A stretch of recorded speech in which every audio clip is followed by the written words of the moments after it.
Come on, as if Iron Bloody Bull would be sitting, chilling in base, waiting for daddy or mummy to return from work.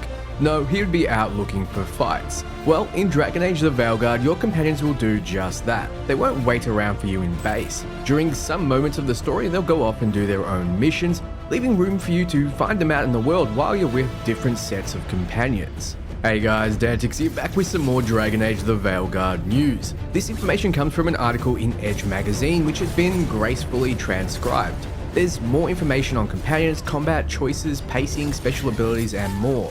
Veilguard is set to release before the end of the year, and we should be getting a hard release date this month. Not to waste any more time, let me explain the companion opening point in more detail. BioWare's data shows that players typically choose 2 or 3 companions and stick with them throughout a playthrough. This time, however, you'll be encouraged to mix up your squad, but not in a "I'm going to miss out on dialogue" kind of way. The Dragon Age series director says, "We do expect the players will have favorites they typically want to adventure with, but sometimes certain companions will be mandatory. Others may not always be available. They do have a life outside of Rook, the main character." What this means is that sometimes you'll be locked into using one companion for a mission, like we did for loyalty missions in Mass Effect, and most interestingly, your companions can go off into the world on their own. What this means is, instead of standing idly around in camp like we expected from them in other Dragon Age titles, you might find your companions out in the world doing what these talented specialists would actually be doing. So to circle back, as if Iron Bull would be sitting chilling in base, or as if Sarah wouldn't be out stealing breaches. The director describes an instance in which, while exploring the Docktown section of Minrathous, you might bump into Neve as she investigates an abduction case.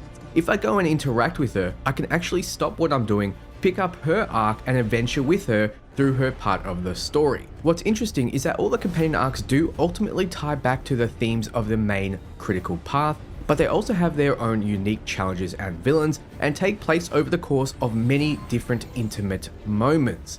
In this particular case, we meet her as she was venturing out on her companion quest. Some companion quest arcs involve combat while others don't. Some are made up of large meaningful missions, as lavish and involved as those along the critical path.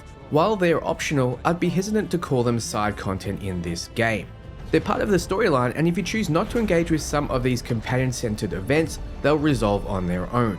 And it might have interesting implications. Implications being the story will play out differently and there'll be different outcomes. Now, it's hard not to compare to Inquisition since it precedes Veilguard and it sets the stage for the storyline. But one of the things we ran into on that project was an absentee antagonist.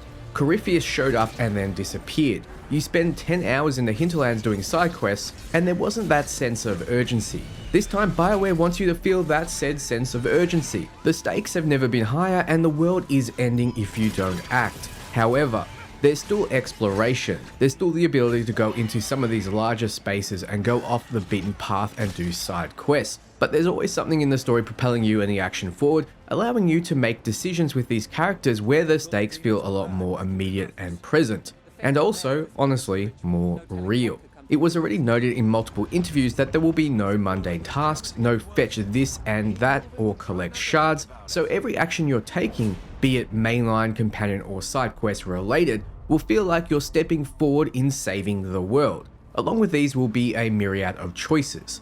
In fact, right after you create your character, you'll be offered a choice. After no doubt spending hours agonizing over the perfect jawline, you step into focus on the doorstep of the citiest bar in town. You decide whether to threaten the owner for more information or make a deal. Brawl or not, you walk out minutes later with a lead, the location of a private investigator named Neve Gallus, who can help you track down Solus. But what I want to help you track down, Magic the Gathering is releasing its most adorable set yet, Bloom Burrow. It's a plane where every humanoid is a cute furry creature. Think Disney, so naturally the bad guys are the giant predators of the world who function as elemental calamities, like Lumra, Bellow of the Woods. Just check out the beautiful artwork. Even the lands, like Three Tree City, are stunning.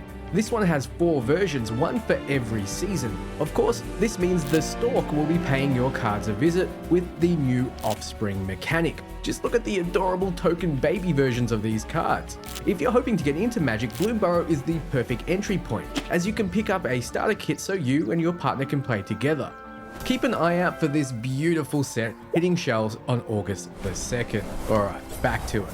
Now, the biggest nugget in the room is combat. Yes, it does seem like a drastic departure from the slower feeling RPG of the others, but it won't be as limited as some people feel. I personally feel the awful marketing has not done the game justice. Edge magazine says, our rogue protagonist splits between targets up close and evades individual sword swings with precision. In the chaos, he swaps back and forth between blades and a bow, he blends light and heavy attacks and takes advantage of any gap in the melee to charge up even bigger blows.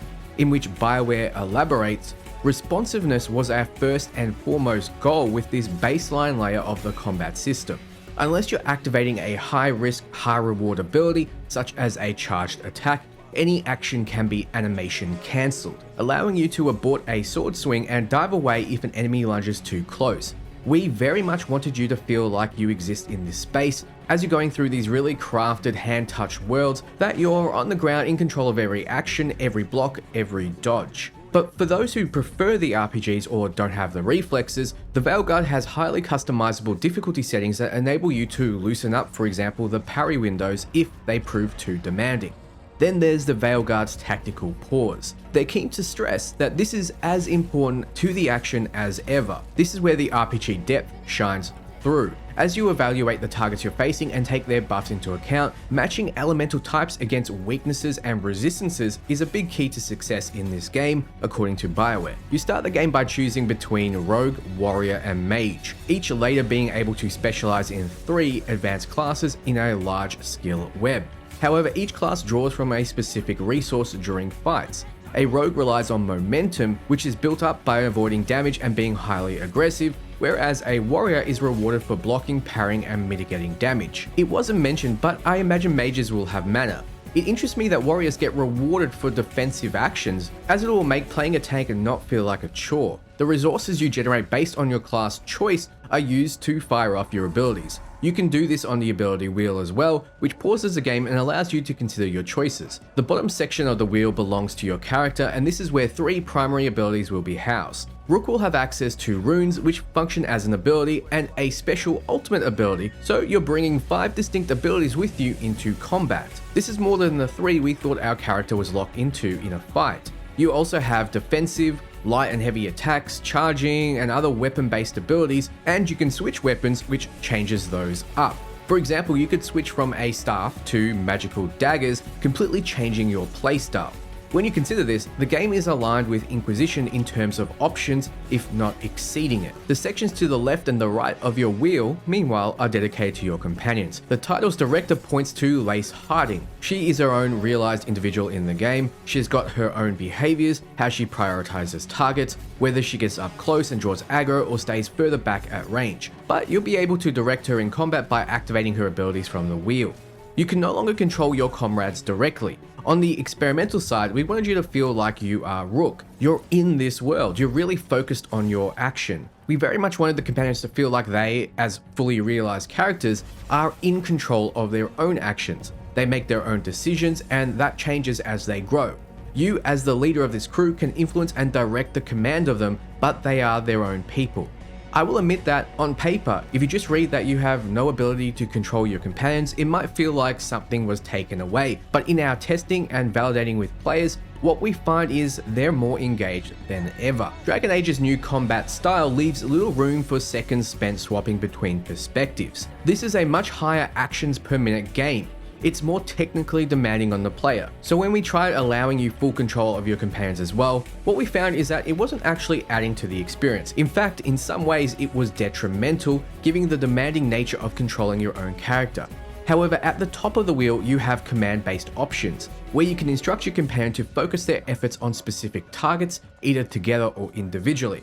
It's unclear how, but this seems like it'll also activate special abilities on your companion's gear, meaning that they can be customized to suit just how you want to play, and they get extra abilities. So as you progress through the first 2 hours of the game, this full ability wheel is completely populated with a variety of options and different tactics that you can then string together. Yes, you'll be handed a lot of options very quickly, even though the game is a significantly long adventure. One of the goals was to let you reach your specialization around mid-game so you can fully enjoy it. Deeper into the game than the 2 hours it takes to fill your ability wheel, you'll be spending your time making very specific and very focused tactical decisions. The shift to action wasn't a simplification according to the devs. What really makes the combat system, and indeed the extension into the progression system work, is the pause and play tactical element that we know our players expect. You might tell one companion to unleash a gravity well effect that gathers enemies together, then have another slow time. Finally, you could drop an AoE attack on your clustered and slowed opponents, dealing maximum damage. The interface will let you know when an opportunity to blend two companion abilities together emerges, moments BioWare has dubbed combo detonations. Something I personally feel was perfected in Andromeda, one of the best things to come from it. I like to think about this strategic layer to combat as a huddle, where you're figuring out how you want to handle the situation based on the information you have on the encounter and how you want your companions to synergize together. So there'll be an absolute ton of ways to customize between companion abilities and gear, your class abilities, gear, background specializations, and more. So that's everything. What do you think? More or less excited? Let me know below. For everything RPG, you're in the right place. Ciao, friends.